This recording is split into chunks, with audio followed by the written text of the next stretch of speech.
Nah, api itu kan bisa menghanguskan jerami gitu. Tapi api juga bisa memurnikan emas gitu. Nah, api itu ibarat kondisi lingkungan kita gitu. Tergantung kita mau jadi jerami atau jadi apinya gitu.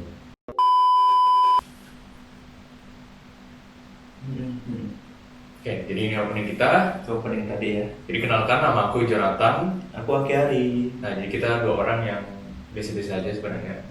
Cuma kita mau bahas. Nggak pada apa-apa. Ya, nggak Cuma apa-apa. kita sok-sok cari tahu aja. Mungkin kita peduli lah. Kita peduli.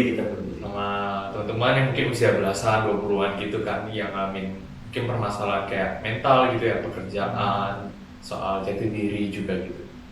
Oke, jadi di video pertama ini kita mau bahas soal namanya insecurity. Tuh, Oke, pernah dengar soal insecurity sebelumnya? pernah di mall Apa tuh? nggak ada satpam. Kok bisa? Dia in, dia tidak. In itu tidak, secure itu satpam. Berarti artinya Nggak aman, berarti nggak ada satpam.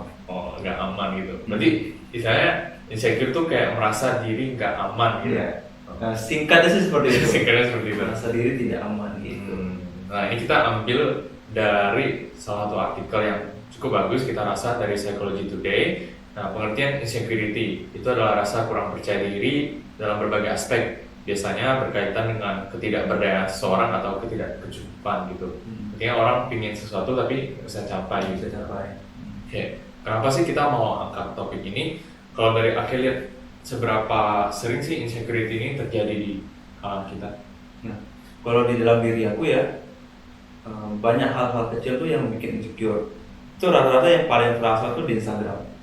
Kayaknya mau post sesuatu tuh susah banget. Mikir-mikir. Nah, mau post di story mikir. Nah, mikirnya itu tuh kayak orang lain tuh kira-kira tuh bakal ngomongin apa sih? Ini bagus tak ya? Penilaian orang lain. Iya betul. Nah, selain itu kan banyak di teman-temannya kita itu bikin second account.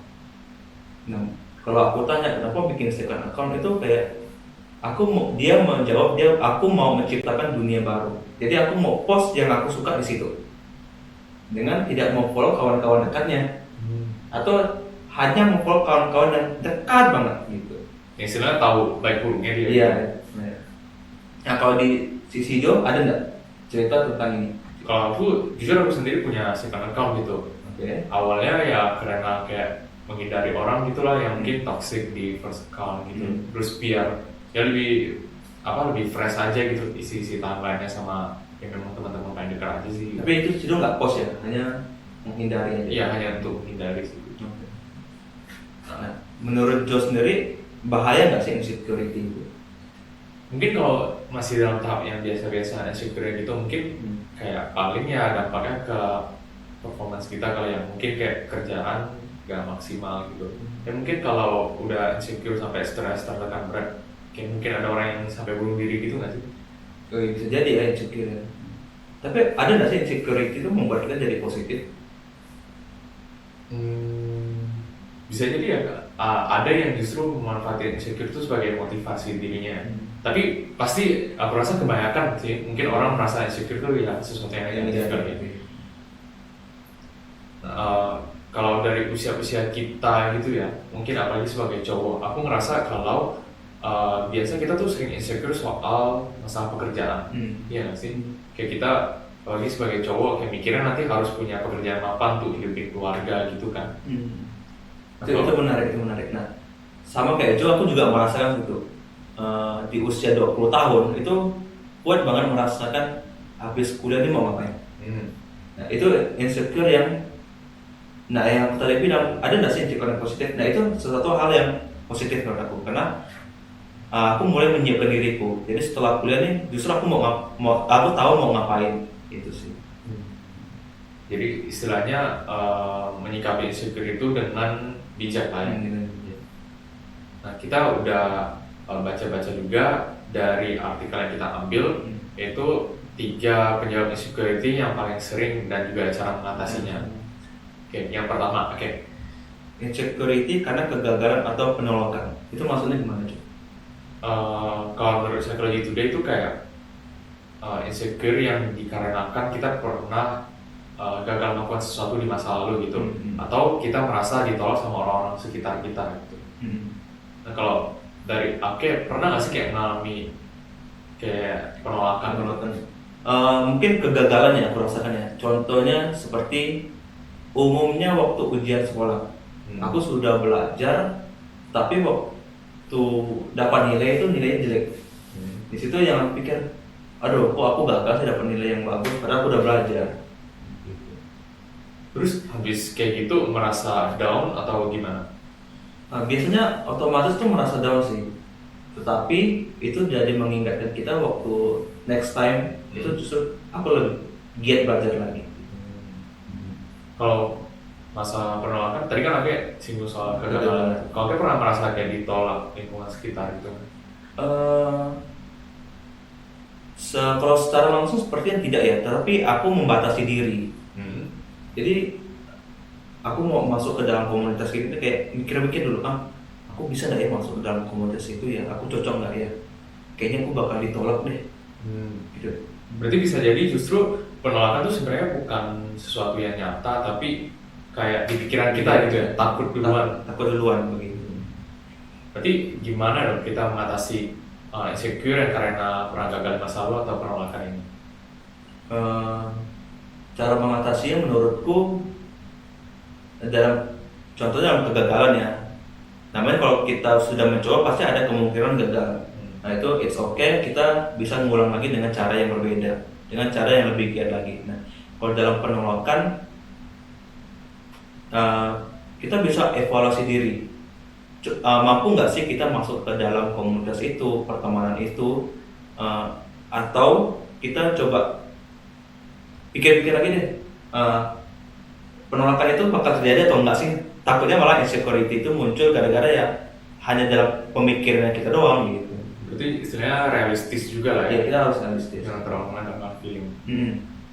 Nah Soal asal dari insecurity yang kedua, biasanya itu muncul karena takut dinilai orang lain atau kayak bisa menghindari keramaian. Kalau aku sendiri sih, aku karena tipe orang introvert, kayak biasa suka sih menghindari keramaian. Pasti paling males tuh kalau yang namanya datang ke pesta atau tempat orang kumpul-kumpul gitu. Kalau Ake suka keramaian gitu. Kalau ramai banget aku nggak bisa. Aku takut merasakan hal seperti itu gitu. Tapi kalau ngumpul sama kawan-kawan yang jumlahnya kecil, itu masih oke kalau aku. Mungkin kayak 5-6 orang gitu. Iya, 5-6 orang masih oke. Kalau Ake merasa nggak nyaman karena apa gitu? Tempat ramai ya, mungkin memang kalau dari aku kan styleku kan kayak biasa-biasa aja. Iya. Nah, Style berpakaian gitu, berpakaian dengan ya cara bicara lah. Kalau nengok yang lain tuh kayak, oh pakai baju tuh mewah banget, datangnya pakai mobil bagus gitu, pakai HP, gadgetnya bagus. Lalu pertemanannya tuh kayak, oh bisa seru-seruan tuh kayak kita, aku kayak kecil banget gitu loh. Berarti istilahnya kayak agak merasa nggak berimbang gitu ya. Ketimpangan gitu loh di tempat ramai. Kalau aku merasa di tempat ramai itu kayak merasa dihakimi semua orang gitu. Contohnya kayak ini ada satu ruangan nih, ramai kan orang lagi pesta gitu, lagi party, terus kita masuk, kayak semua orang tuh langsung liatin kita gitu, langsung kayak siap-siap ngejudge kita. Terus aku ngerasanya kayak gitu. Takut jadi spotlight. Iya, jadi spotlight. Nah, cara mengatasinya itu bagaimana cuy? Nah, menurut psikologi itu deh, cara mengatasinya itu kita bisa ngomong ke diri kita sendiri kalau kita tuh orang yang oke gitu buat orang lain. Contohnya kalau misalnya kayak Ake tadi merasa kayak diri itu kecil banget gitu. Nah kita tuh bisa ngomong sama diri kita sendiri kalau sebenarnya kita tuh misalnya orangnya humoris kok, lucu kok. Jadi karena karakter kita yang humoris, lucu, kita bisa diterima sama orang lain gitu. Oke, itu menarik menurutku. Daripada kita memuaskan keinginan orang lain, mending kita bisa menimbulkan menampilkan diri kita apa adanya, yang kita mungkin orang lain bisa menyukai kita apa adanya gitu loh. Daripada kita fokus ke menyenangkan orang lain gitu.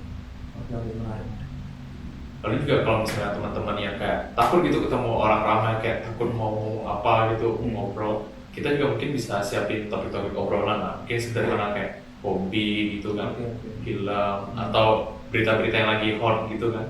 Oke, insecurity yang ketiga karena perfeksionis. Oke, orangnya perfeksionis kan? Aku menilai diri aku tuh cukup perfeksionis.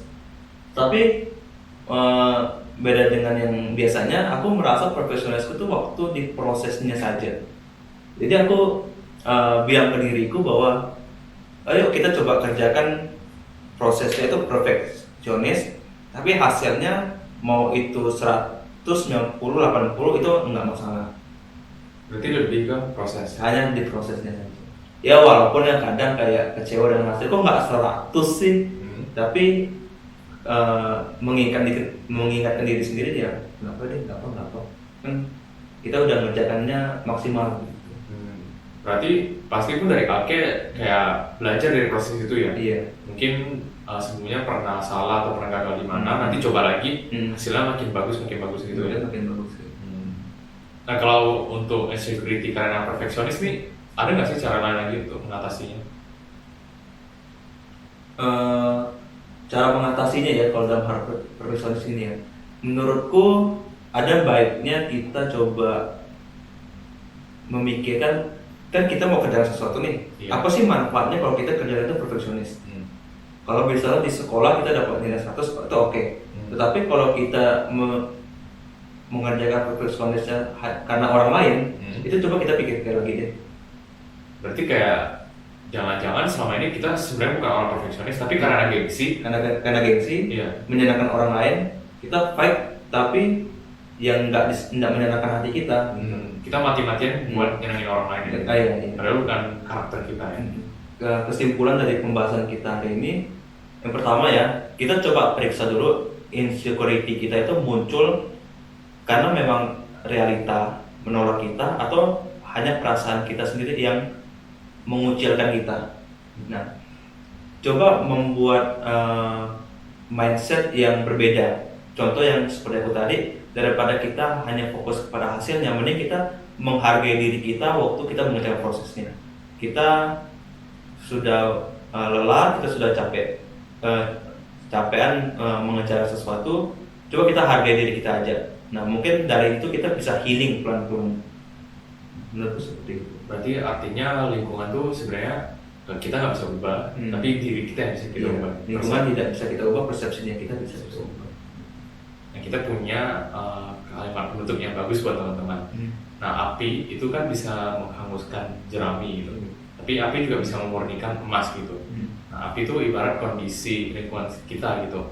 Tergantung kita mau jadi jerami atau jadi apinya.